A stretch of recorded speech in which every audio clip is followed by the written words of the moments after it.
근데 이제 본격적으로 데이터를 넘겨서 저희가 작업을 하기 전에 몇 가지 좀 사항에 대한 부분을 좀 언급을 해드리고 넘어가도록 하겠습니다. 자, 지금 보시는 것처럼 이런 양식 구조죠. 셀이 병합되어 있을 때는 무조건 양식이에요. 무조건 양식입니다. 셀이 병합, 그러니까 데이터를 우리가 로우 데이터를 관리하는 측면에서는 셀을 병합하면 분명히 안 되죠. 왜 안 되는지에 대한 부분들은 제 강좌를 지금까지 계속 처음부터 끝까지 따라오셨던 분들은 이제 어느 정도 당연스럽게 이해되실 수 있으실 거예요.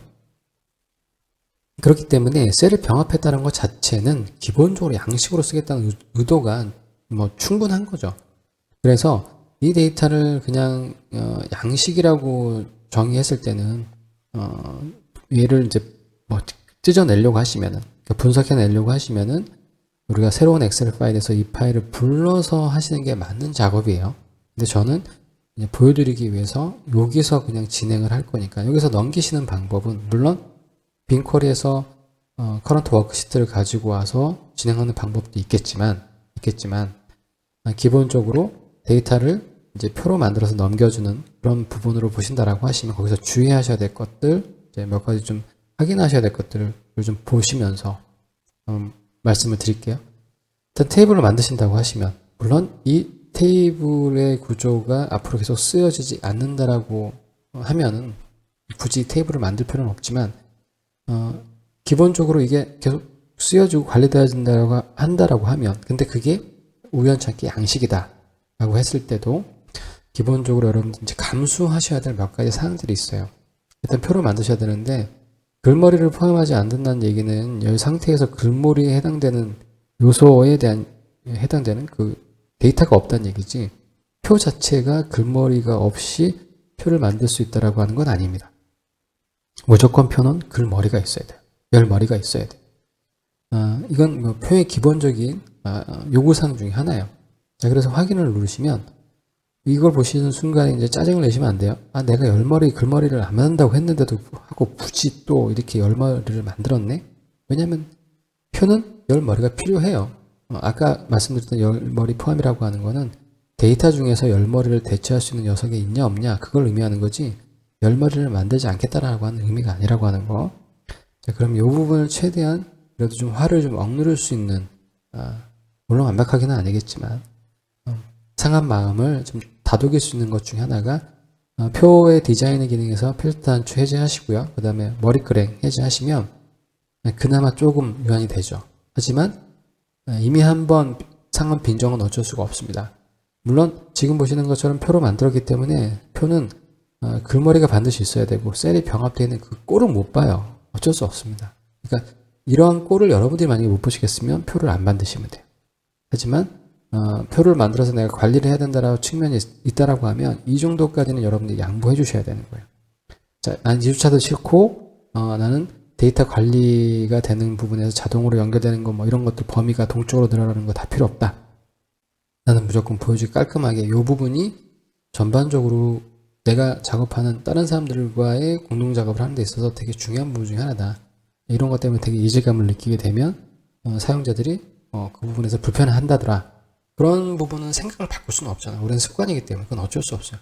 의외로 그러한 고정관념이라든가 지금까지 해왔던 습관들 때문에 어떤 작업을 할 때 되게 돌아가야 되는 일이 되게 많습니다. 별거 아니거든요. 그 생각만 바꾸면 되고 그 마음가짐만 바꾸면 되는데 그냥 요거 그냥 보면 되는데, 이렇게 하면 기능이 훨씬 더 쉽게 구현되는데 그건 못 견뎌하는 경우가 사람이기 때문에 어쩔 수 없어요. 그러니까 제가 말씀드린 어떤 취지에서 그런 것들에 대한 부분을 말씀드린지 알겠죠, 여러분들?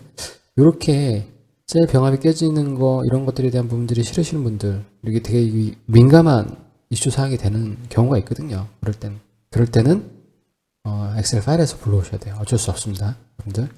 자, 일단 저는 데이터를 만들었기 때문에 이 녀석을 가지고 테이블로 이제 넘겨서 해당되는 본격적인 이제 파워 쿼리의 내용을 가지고 만들 거예요. 근데 의외로 쉽게 여기서 우리가 하고자 하는 내용들에 대한 첫 번째 단계가 쉽게 하게 될 수 있어요.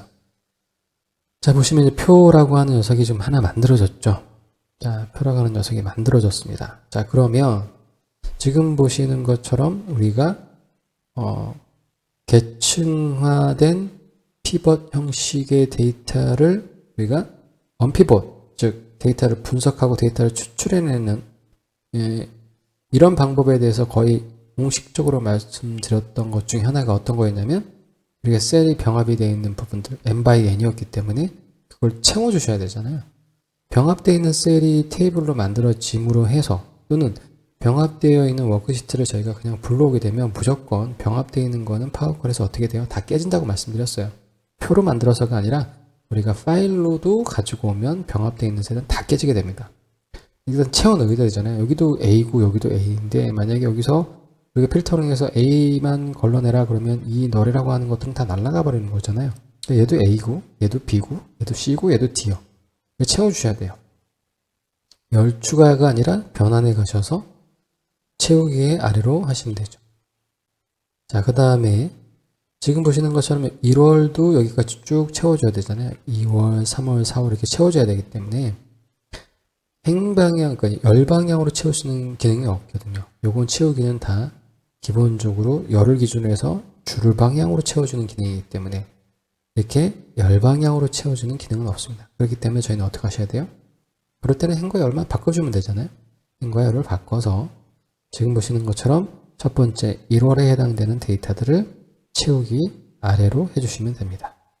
자, 이렇게 해서 채우기 아래로 하시는 거 끝나셨으면 이제 저희는 뭐를 할 거냐면요. 다시 얘를 이제 행렬 바꿈으로 한번 보시고요. 자, 그러면 이제 여기서 이제 얼추적으로 이제 정리가 다 끝났죠. 끝났습니다.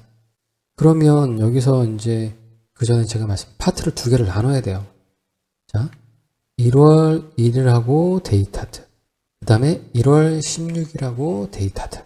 그런데 1월 1일의 데이터들은 A의 첫 번째 값만 쭉 나와야 되고 1월 16일이면 A의 두 번째 데이터들만 쭉 나와야 되는 거죠. 자, 그러면 지금 보시는 것처럼 이 데이터의 구조에서 해당되는 것 첫 번째 관문이 1월 1일, 1월 16일 이 열을 좀 뽑아내야 되는 줄을 좀 뽑아내야 되는 이런 단계가 좀 있잖아요. 자, 이거를 좀 어떻게 뽑아낼 것인가 이거 되게 중요한 부분 중에 하나죠. 저희를 힘들게 하는 것 중에 하나. 자, 보시면 홈에서 보시면 행을 제거하는 부분을 보시면 이 현재 지금 저희 파워쿼리에 메뉴상에서 제공하고 있는 행 제거에 관련된 기능은 지금 보시는 것처럼 상위 몇 개 제거, 하위 몇 개 제거, 그 다음에 교대로 행 제거, 중복된 항목 제거, 빈 행 제거, 그 다음에 오류 행 제거. 이거밖에 없어요. 지금 저희가 원하는 거는 저희가 원하는 것만 싹 빼고 있죠.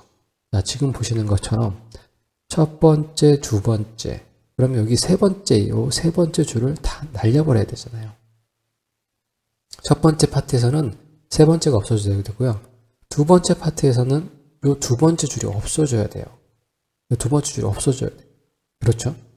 그러니까 제공하고 있는 거는 저희가 원하는 것만 쏙 빼고 제공하는 거죠. 상위 몇 개 뭉뚱그려서. 그러니까 저희가 원하는 건 테이블에 딱 지정해서 두 번째 줄 없애란 말이야. 세 번째 줄 없애란 말이야. 요게 필요하거든요. 그런데 요 기능은 빼놓고 저는 오히려 요 기능이 더 들어갔었어야지만 훨씬 더 좋았다고 보는데 한편으로 이해되는 측면도 분명히 있어요. 일반적으로 좀 뭔가 좀 다르게 하고 공통적인 루틴하게 뭔가를 지원하려고 하면 이게 가장 기본적으로 많이 나오는 내용일 겁니다. 그래서 지금 보시는 것처럼 우리가 개별적으로 두 번째 행을 지우거나 세 번째 행을 지우거나 이러려고 하시면 어떤 함수를 하나 쓰셔야 돼요. 자, 여기에서 대박인 함수의 활용 방법을 이제 그동안 제가 전반적으로 말씀을 안 드렸던 내용들을 이제 하나하나씩 좀 말씀을 드릴게요.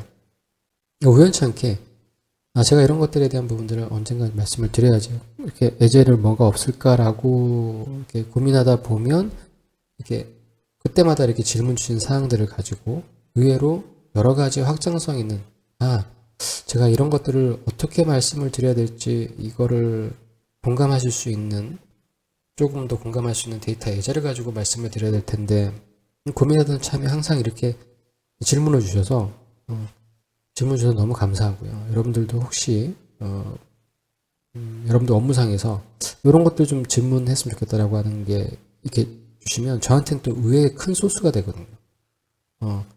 여러분들이 어떻게 좀 더 받아들일 수 있는 데이터 그거 되게 만들어내는 것도 좀 힘든 작업 중에 하나입니다.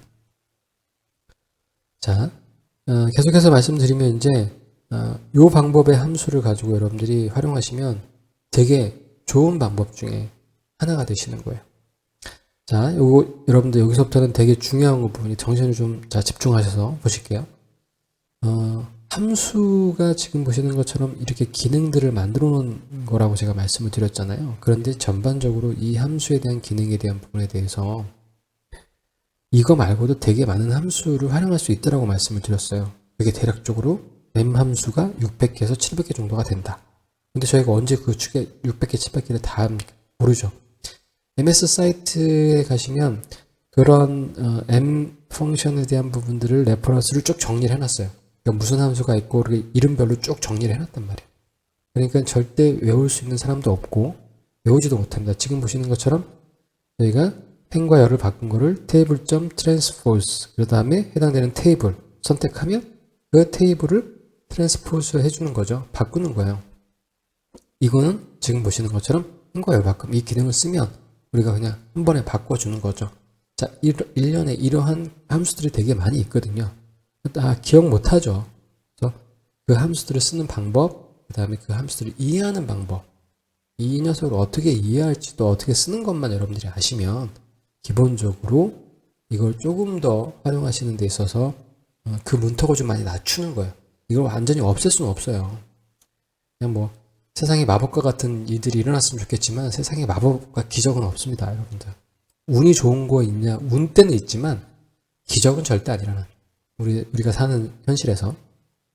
자, 그래서 해당되는 부분을 가지고 저희가 함수를 만들어 가야 되는데 이 부분은 좀 끊어서 갈게요. 왜냐하면 이게 또 하나의 파트가 될 수 있기 때문에 계속 지금까지 한 10분 정도 넘게 지금 말씀을 드려서 요거 내용 또 말씀드리면 좀 내용이 좀 지루해지거나 길 수 있어서 여기서 잠깐 끊어서 다음 시간에 요 그대로 요 내용 가지고 저희가 함수 부분에 대한 부분을 한번 확장시켜서 지금까지 말씀 안 드렸던 내용에 대한 부분을 가지고 좀 말씀을 다시 한번 드려보도록 하겠습니다. 여튼 다음 시간에 또 찾아뵐게요.